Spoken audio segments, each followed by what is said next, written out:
Kantabanji BJP विधायक प्रार्थी लक्ष्मण बाग नामांकन पत्र दाखल टिटिलागढ़ उपजिलापाल कार्यालय में निज नामांकन पत्र दाखल कर समर्थकों सहित रैली रे आसी नामांकन पत्र से दाखल कर विधानसभा आसन बीजेडी छिड़ा होती निजे मुख्यमंत्री नवीन पट्टनायक यह सहित कांग्रेस लड़ुंट भेटरान संतोष सिंह सालुजा तेणु यह आसन अति गुरुत्वपूर्ण अटे सारा राज्यवासी नजर यह आसन उपर रही।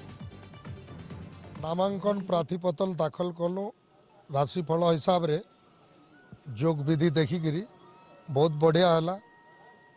आगामी दिन रे सरकारी नियम अनुजाई आमर 7 तारीख रु प्रचार आरंभ हेबो।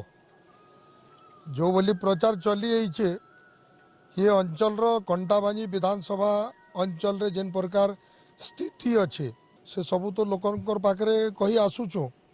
निश्चित भाव में 9.5 वर्ष भितर यशस्वी प्रधानमंत्री नरेंद्र मोदी जेन भलिया माने उपलब्धि आई विकास होता लोक जनाऊँ जनामु।